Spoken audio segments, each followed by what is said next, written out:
Assalamualaikum warahmatullahi wabarakatuh. Alhamdulillah, meskipun saat ini kita belum bisa mengatasi secara tuntas COVID-19, tapi di bawah pimpinan Bapak Presiden Joko Widodo, kita telah menjadi lebih kompak, lebih solid, dan lebih rasional dalam menangani wabah COVID-19 ini. Akal sehat selalu harus kita gunakan dengan baik. Setiap agama pun mengajarkan manusia tidak saja dalam ini dengan meningkatkan iman dan takwanya, tapi juga menggunakan akal sehat.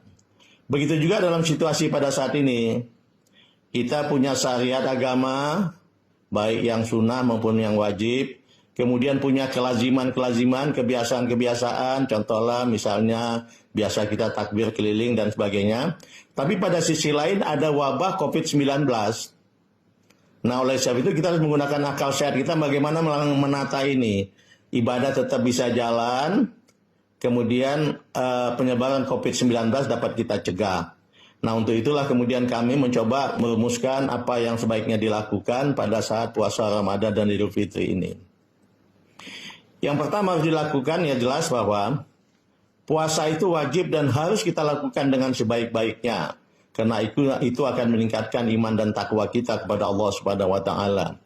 Dalam surat Al-Baqarah ayat 183 Allah berpesan, "Ya ayyuhallazina amanu kutiba alaikumusiyam kama kutiba alal ladzina min qablikum la'alakum tattaqun." Di situ Allah mengatakan puasa itu wajib untuk meningkatkan kita menjadi orang yang bertakwa. Jadi dalam situasi seperti ini tetap kita usahakan maksimal kita dapat melaksanakan puasa kita dengan baik. Itu pesan yang pertama. Yang kedua, kalau selama ini kadang-kadang kita melakukan suka sahur bersama, sahur jalanan dan lain sebagainya, maka kali ini kita sepakat bahwa sahur yang kita lakukan cukup sahur perorangan saja atau hanya bersama keluarga inti. Ini kita lakukan bersama. Kemudian demikian juga sholat tarawih. Sholat tarawih ini sebenarnya pada era Rasulullah hanya melakukan sholat tarawih berjamaah di masjid hanya 3 kali. Selesai itu beliau sholat tarawih di rumah. Dan sholat tarawih berjamaah baru muncul kembali pada era Umar bin Khattab. Oleh sebab itu pada saat situasi kita menghadapi COVID-19 ini, ada baiknya kemudian kita kembali tidak usah sholat tarawih di masjid, kita sholat tarawih perorangan saja di rumah atau bersama dengan keluarga inti. Begitu juga tentang tilawah tadarus Al-Quran. Biasanya kita lakukan beramai-ramai di masjid. Nah, kali ini cukup kita lakukan di rumah masing-masing saja. Kemudian juga buka puasa. Selama ini kita suka kadang-kadang buka puasa bersama keluarga besar, atau buka puasa bersama teman-teman penjabat-penjabat, atau teman-teman di kampung dan sebagainya, di perusahaan dan sebagainya. Kali ini kita buka puasa kita cukup dengan keluarga inti saja di rumah masing-masing.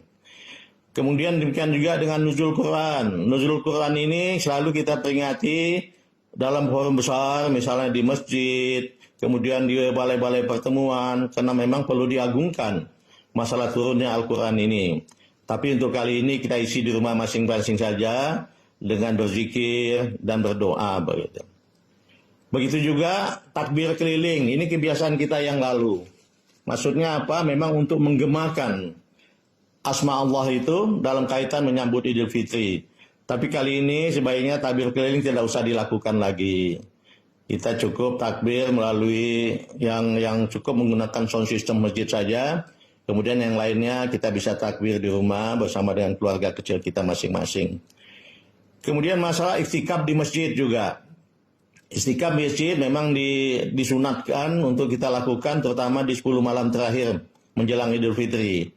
Tapi kali ini sebaiknya kita cukup zikir dan membaca Al-Quran itu di rumah saja, tidak usah ke masjid. Demikian juga tarawih keliling. Yang lalu juga kita punya kebiasaan juga tarawih keliling, ya masuk kita biasanya suka pindah dari satu masjid ke masjid yang lain melakukan tarawih keliling ini sambil juga memperluas silaturahmi. Tapi saya sarankan untuk kali ini atau kita anjurkan kali ini tidak usah lagi dulu. Nanti kalau keadaan sudah aman, insya Allah akan kita adakan kembali tentu saja. Demikian juga pesantren kilat. Biasanya ini kesempatan baik pada saat libur puasa, biasanya kita adakan pesantren kilat. Alhamdulillah memang ini bagus sekali, tapi kali ini sebaiknya tidak usah diadakan. Kalau kita ingin adakan, kita adakan melalui media elektronik saja. Insya Allah saya kira kalau di kota-kota mungkin masih bisa, mungkin kebanyakan di kampung-kampung juga saya lihat sudah banyak yang menggunakan media elektronik dalam berkomunikasi. Saya kira kalau memang kita akan lakukan pesantren kilat, baik juga untuk kita lakukan hanya melalui media elektronik.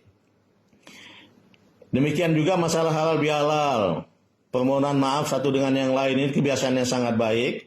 Tapi kali ini tidak usah kita datangi atau bertamu, atau tidak usah kita menerima tamu. Cukup kita menggunakan WA atau menggunakan media-media sosial lainnya. Kemudian juga lain saya garis bawahi tentang masalah zakat. Zakat mal khususnya ya. Karena kita tahu kalau zakat fitrah memang dibayarnya menjelang Idul Fitri pada bulan puasa.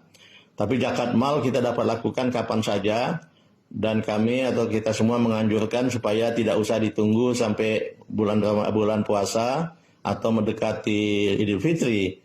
Kalau bisa lebih baik lebih cepat kita bayar sehingga bisa dimanfaatkan dengan baik oleh mereka-mereka yang membutuhkannya. Demikian juga pada saat pengumpulan maupun pembagiannya, baik petugas maupun mereka-mereka yang memberikan zakat atau menerima zakat, sebaiknya betul-betul memperhatikan standar kesehatan. Misalnya pakai sarung tangan, pakai masker, kemudian jangan bersentuhan, kemudian cuci tangan, kemudian juga jaga jarak dan lain sebagainya. Ini betul-betul tolong diperhatikan. Perhatikan dengan ketat masalah protokol kesehatan ini. Kemudian saya ingin pesankan selaku Menteri Agama, momen ini juga kita manfaatkan juga untuk memperkokoh kerukunan umat beragama. Karena kita tahu dalam usaha kerjasama kita seperti ini, kita tidak peduli pasien itu agamanya apa, atau perawat dokter agamanya apa, kemudian memberikan doa sponsor agamanya apa. Semua kita bersama-sama bekerjasama dengan rukun mengatasi COVID-19 ini tanpa memperdulikan agama ataupun asal sukunya masing pasien-pasien maupun perawat-perawat dan sponsor itu. Ini yang kita gunakan sekali lagi untuk mengokohkan kerukunan umat beragama kita. Kemudian kita simak dengan baik petunjuk-petunjuk pemerintah pusat, pemerintah daerah, maupun lembaga-lembaga yang kredibel dalam mensikapi masalah COVID-19 ini. Mudah-mudahan dengan itu kita semua dapat melaksanakan ibadah dengan baik, dalam batas-batas yang saya katakan tadi, dalam batas-batas menggunakan akal sehat, tanpa mengurangi syariat agama yang ditentukan oleh Allah Subhanahu wa taala kepada kita. Sebagai penutup saya sampaikan apa yang anjuran yang saya sampaikan tadi itu bisa diabaikan seandainya sudah ada keputusan dari pemerintah pusat untuk seluruh wilayah Indonesia atau keputusan pemerintah daerah untuk wilayah masing-masing yang mengatakan bahwa situasi sudah aman, yang tadi bisa kita abaikan. Tapi sementara waktu tolong berpegang pada itu. Mudah-mudahan kalau kita komit, kita sepakat melakukannya dengan baik, insya Allah syariat agama dapat kita lakukan dengan baik dan penyebaran COVID-19 dapat kita hindari bersama. Mudah-mudahan Allah Subhanahu wa taala selalu memberikan lindungan dan petunjuknya kepada kita sekalian dalam pengabdian kita kepada bangsa, dalam menjaga keamanan umat manusia, dan dalam memberantas wabah COVID-19. Terima kasih. Billahi taufiq wal hidayah. Assalamualaikum warahmatullahi wabarakatuh. Indonesia maju!